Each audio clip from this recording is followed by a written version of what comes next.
Bom dia, amigos e amigas, bom dia, senhores e senhoras, eu sou Daniel Nonato. Deixe seu like, comente, faça aí sua inscrição no nosso canal para que possamos continuar produzindo. Lembrando que estamos ainda desempregados, se você tiver algum emprego, algum trabalho, estou aceitando indicação. Por isso, vamos juntos, nesse domingo, dia 7 de novembro de 2021, celebrar o Dia de Todos os Santos e Santas na liturgia da Igreja Católica Romana.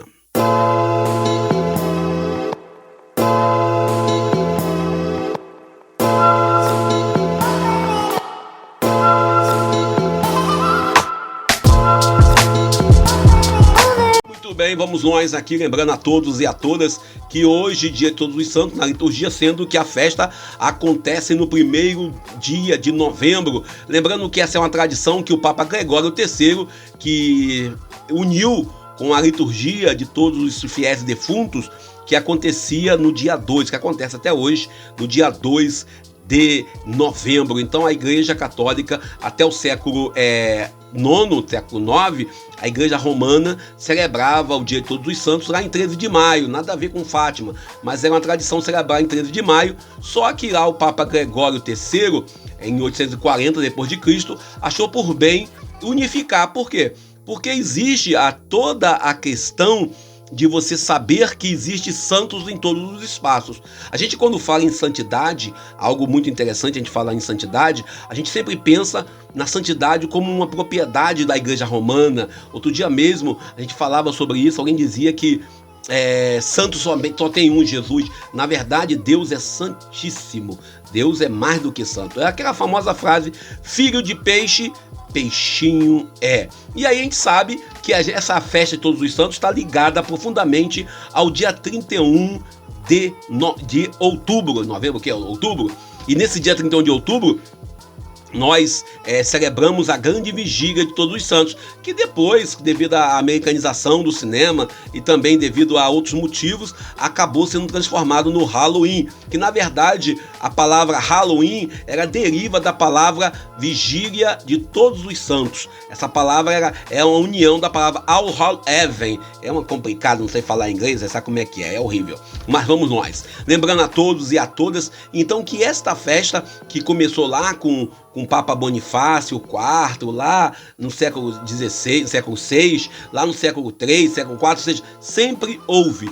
E sendo uma liturgia depois oficializada para o dia 1º de novembro. Então, nem sempre nós celebramos, a liturgia de Todos os Santos em 1º de novembro. Sendo que o Papa Gregório III, que no ano de 840 d.C., vem trazer para nós essa novidade de celebrar Todos os Santos e Santas junto com os fiéis defuntos. Só que aqui no Brasil, devido à necessidade litúrgicas e pastorais, nós costumamos celebrar Todos os Santos no primeiro domingo do mês de novembro, ou seja, geralmente acontece aí entre o dia 6 e dia 7, no máximo dia 8 ou dia 9, O pessoal diz que não tem como ser mais do que isso. Ainda lembrando a todos e a todas que essa liturgia nasce de uma necessidade da igreja em celebrar, em trazer para a memória aqueles e aquelas homens e mulheres, povo e pova, como costumo dizer, que são santos, mas não estão honrados pela canonização ou não estão honrados ainda, vamos dizer assim, pelo um reconhecimento público da comunidade cristã.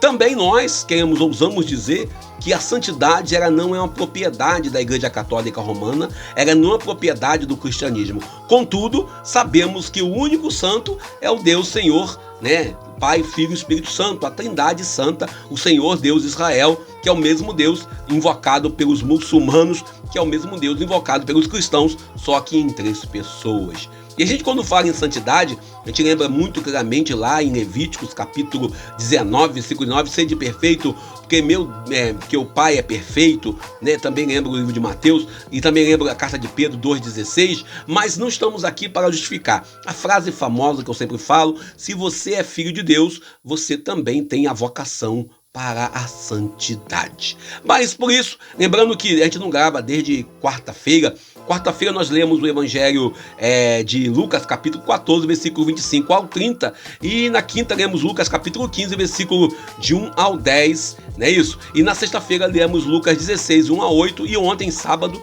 lemos Lucas 16, versículo 9 ao 15. Jesus está orientando como chegar à salvação, como chegar à vida eterna, e essa orientação de Jesus serve para nós até hoje, quando ele fala no Evangelho de ontem sobre você ser fiel no pouco para que receba o muito, ou seja, as coisas pequenas, que é a famosa frase, pecadinho, pecadão, tudo é pecado. A graça que nós recebemos, ela não é grande ou pequena, é apenas graça que Deus nos confia. Aí a gente vai entrar agora, lembrando alguns, vai falar da política hoje, não vou falar de política.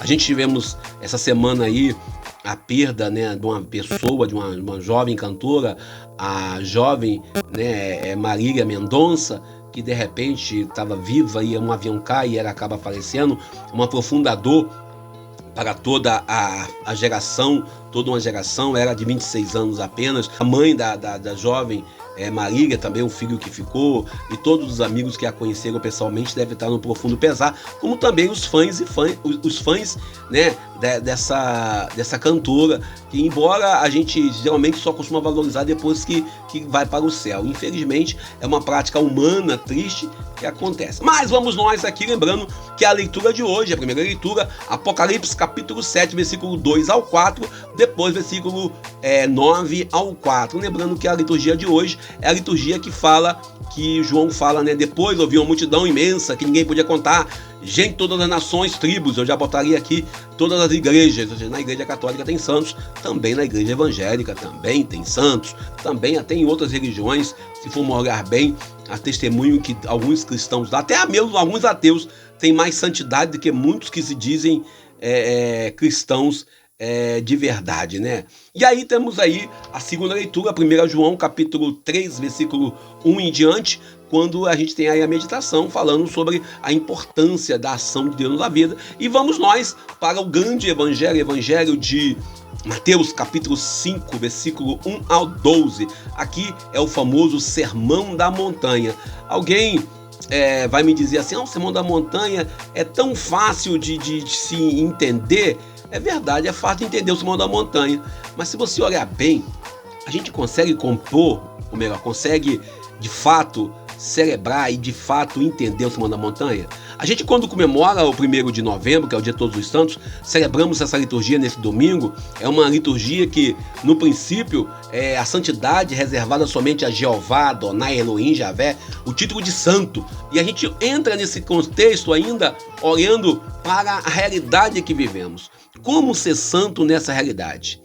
As bem-aventuranças que Jesus propõe, a bem-aventurança que Jesus coloca para nós, é uma bem-aventurança que nós devemos buscar vivê-la.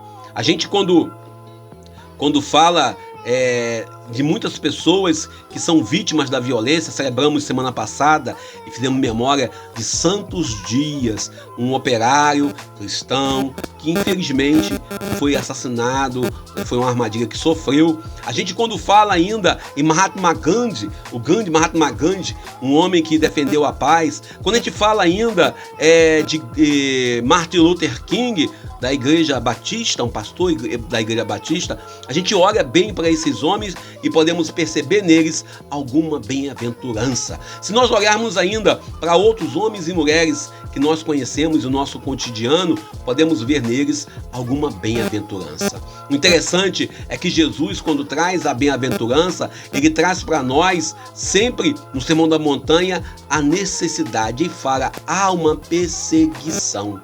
A gente tem a mania de achar que ser cristão é apenas colher bons frutos. Ser cristão é você receber incenso na sua vocação. Ser cristão é ser bem visto na sociedade. Quando nós olharmos para o século I e II, III até o século IV da igreja, percebemos como essa igreja foi regada com o sangue dos primeiros cristãos. Como essa igreja sofreu e sofre até hoje a perseguição naqueles que querem ser profetas de verdade. Às vezes, aquilo que a gente encontra em alguns grupos religiosos que falam de um cristianismo de vitória, fala de um cristianismo onde você vai ter retorno se pagar o dízimo, fala de uma teologia de prosperidade. A gente, quando entra sobre a santidade, a gente entra bem no sentido que a santidade ela não é um êxtase espiritual ou um estado que você vai chegar graças ao exercício espiritual das orações de que você pode fazer, que você pode ter, das leituras bíblicas que você pode fazer, que você pode ter o conhecimento. Um conhecimento talvez assim, por alguns, que alguns querem buscar, um conhecimento teológico ou formação científica.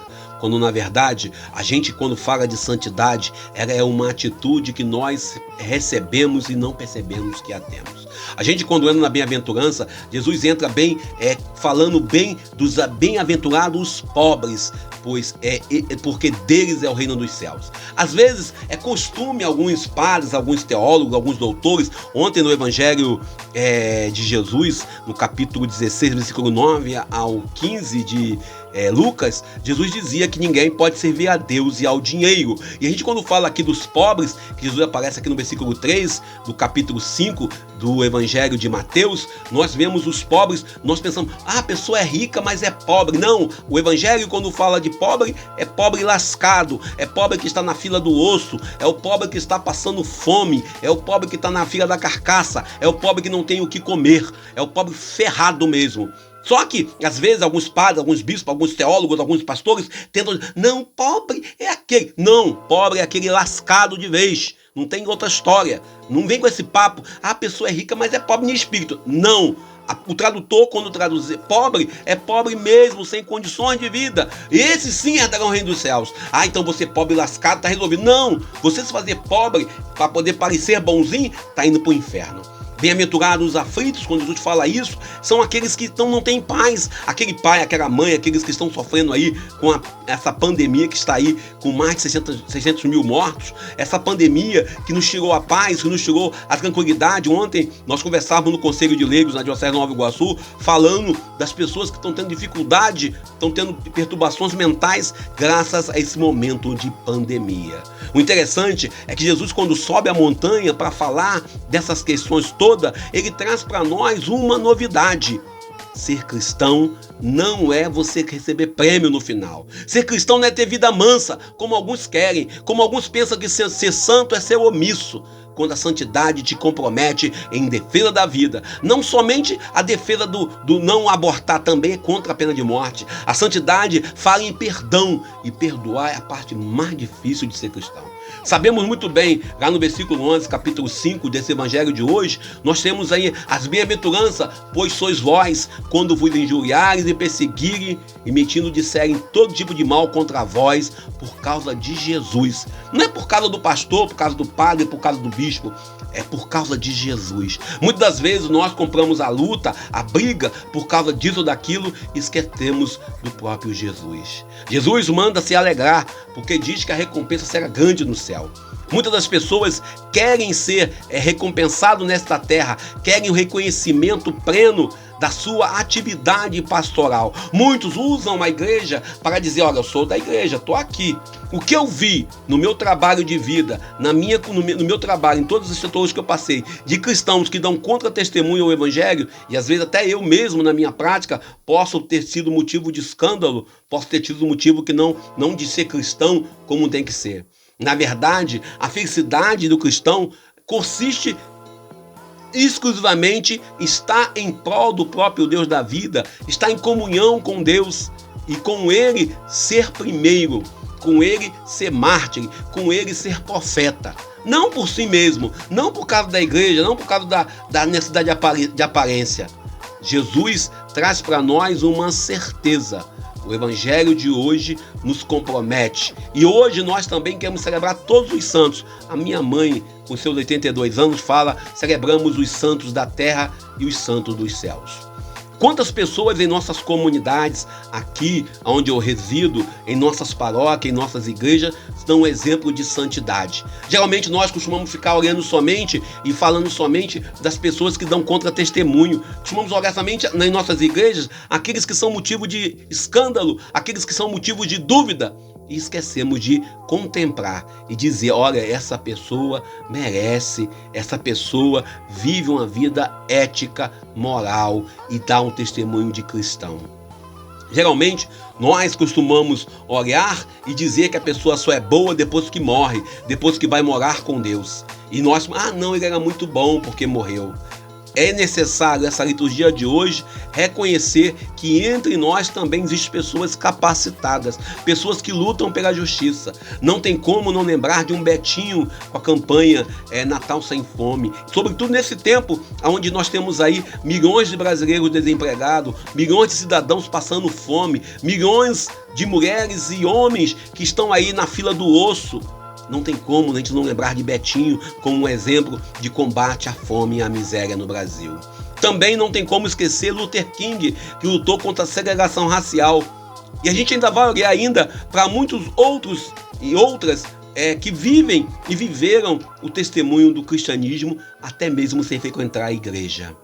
Nós, quando falamos de santidade, nós pensamos sempre naquela pessoa, quem é católico, que anda com o texto na mão, que anda com a Bíblia, que reza, que conhece muita coisa, que recebeu um sacramento da ordem, quando a santidade é uma necessidade, é uma obrigação de todo batizado. E ainda, olhando para a igreja evangélica, quando fala em santidade, costuma-se colocar algo impossível de se alcançar, dizendo que o único santo é Jesus de Nazaré, quando na verdade a nossa vocação é para a santidade. Aí você lembra lá o livro de Levíticos, quando Deus fala: seja perfeito porque o meu Pai do céu é perfeito, porque Deus é perfeito. Jesus volta a repetir isso no Sermão da Montanha, e Pedro repete isso lá em 1 Pedro 2,16.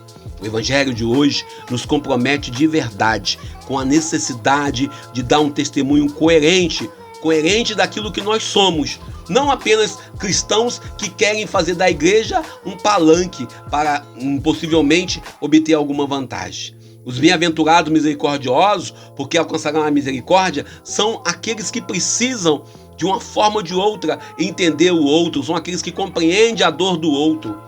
E a gente ainda entra no contexto dos puros de coração, porque esses verão a Deus. A pureza ela não é uma ideia ligada à sexualidade, que uns e outros trabalham por aí, com uma pureza aparente, quando a pureza ela tem que estar no contexto do dia a dia. E a gente ainda no contexto de promover a paz é dizer não à violência. Dizer não à violência é você combater essa política armamentista que muitos defendem e estão dentro da comunidade. Combater, ser a favor da paz, também não é ser omisso diante da injustiça e do crime que está imperando em muitos lugares em nossa realidade. Combater a favor da paz e da justiça é uma obrigação de quem busca a santidade. Não é você apenas ser cristão por dizer: não, eu sou santo, não posso me aborrecer. Isso não é ser santo, isso é ser ameba. Como diria José Carlos Ribola, o nosso professor, ele dizia: olha, você que pensa que ser santo é ser uma pessoa apática, fora da realidade, cuidado, que também é assim que pensa, que é assim que o inferno, é dessas pessoas que o inferno está cheio. A santidade que nós buscamos, ela nos compromete em defender não somente a família tradicional, mas em defender a pessoa humana. Nos compromete não somente em defender valores que estão dentro da nossa bolha de pensamento ideológico, mas sim aquilo que compete, aquilo que é justo. Nós tivemos aí a partida de uma jovem de apenas 26 anos, vítima de um acidente aéreo. E nós no Brasil ainda temos, o Brasil é o país que mais mata jovem, o país que mais assassina jovem. E nós ficamos tomados de emoção e até com razão pela morte dessa jovem. Nós devemos ter essa consciência de ficarmos solidários com a Marília Mendonça, com a família dela, com todo o carinho, e sentir saudade e se emocionar. Não tem como não se emocionar vendo os vídeos, as imagens e o testemunho dela como pessoa. Mas nós também temos que se emocionar, devemos nos indignar com nossos jovens que são assassinados todos os dias. São assassinados na sua própria carne e também são assassinados nos seus sonhos. Quantas Marílias Mendonças estão hoje morrendo devido a uma política homicida adotada por nossos governos? Aí eu estou falando nossos governos a nível estadual, a nível federal, a nível local. O evangelho de hoje termina muito forte para a gente. Ele termina falando Assim perseguiram os profetas que vieram antes de vós. Alegrai-vos e exultai, porque será grande a vossa recompensa nos céus. Em nossas comunidades é muito comum nós ficarmos com medo. Eu não estou vendo nada, eu não vou me meter, olha, eu não quero ficar mal com o líder da comunidade, não quero ficar mal com o padre, com o pastor, com o diácono, com o bispo, e seja lá com quem. E ficamos mal conosco e mal com Deus. Mas ainda olhando para o evangelho de hoje, quando falamos dos santos, nós queremos apenas lembrar em nossas igrejas dos santos que já morreram. Nós devemos lembrar sempre daqueles santos que estão vivos. Não somente os santos que estão lá com os 80, 90 anos, homens e mulheres que estão vivendo aí na graça de Deus em nosso dia a dia, que dão testemunho em nossas igrejas, os idosos sobretudo, mas também dos jovens que estão aí em nossas igrejas dando testemunho, os santos jovens. Não podemos nunca esquecer da vivência do dia a dia, que é aquilo ali que nos faz ser santo. E a santidade, ela não é algo conquistado no dia a dia simplesmente, é algo vivido no cotidiano. A gente, quando pensa em santidade, pensa em pessoas com texto na mão, pessoas com, vamos dizer assim, com Bíblia. Não, a santidade envolve você estar ligado profundamente com a realidade do irmão, com o sofrimento, com a dor, com aquilo que o irmão passa. Não somente apenas uma linguagem figurativa. A santidade é algo que nos perpassa a realidade da vida humana, nos liga com o sobrenatural. Por isso, os evangélicos, quando falam que o único santo é Jesus, eu digo para eles que não, Jesus não é santo, é santíssimo. Nós somos santos, estamos na escola. Como diz Santo Anselmo, quando a gente fala de Santo Anselmo, somos santos sim, mas não plenamente ainda, não na plenitude que devemos ser. Mas estamos sim, como pessoas batizadas, como pessoas parte de um povo, somos santos sim. Não na plenitude que é necessário, mas somos santos naquilo que se faz necessário no momento. Naquilo que se faz necessário quando escutamos um amigo que está triste, quando estamos do lado de quem está chorando, quando estamos lutando pela justiça. Isso é santidade. Não tem como não reconhecer a santidade em Gandhi, quando ele fala da paz. Quando Luther King fala do final da segregação racial. Quando Betinho combate a fome. Quando Santos Dias, um jovem operário sindicalista, fala de justiça social no trabalho. Isso é viver a santidade. A gente não pensa que ser santo é ficar enfiado, puxando estola de padre, para não dizer outra coisa, ou puxando a paciência, ou então agarrado na gravata do pastor. A santidade envolve você estar inserido no dia a dia, e aquilo que o evangelho termina, e aceitar as perseguições. Não buscar uma teologia fundamentalista, onde você vai ter recompensa por ser santo. Mas a recompensa sua é por você testemunhar a boa nova. Eu paro por aqui. Agradeço a você que me ouviu. Obrigado. Deixe seu like, ainda estou desempregado. Me ajude na sua possibilidade, se puder. Agradeço a você pelo carinho, pela presença. Muito obrigado. Hoje é domingo, dia de Todos os Santos. Parabéns para você, você que está no caminho da santidade. Parabéns para todos os santos e santas que você conhece. Parabéns para os homens e mulheres que dão testemunho de amor e de esperança. Nós aqui estamos, falamos por aqui, agradecemos aos médicos, enfermeiros, agentes de saúde, todos vocês que estão aí trabalhando, combatendo a Covid-19. Ontem eu vi lá no jornal, tivemos menos de 500 mortos, pela Covid-19. Louvado seja Deus pela graça de estarmos reduzindo cada dia mais os mortos pela Covid. E que Deus nos ajude a chegar ao nível zero de mortes diárias pela Covid-19. Que tudo fique na paz de Deus. Obrigado a você pelo carinho. Eu sou Daniel Nonato. Felicidades, bom dia, feliz domingo e até amanhã, se Deus quiser.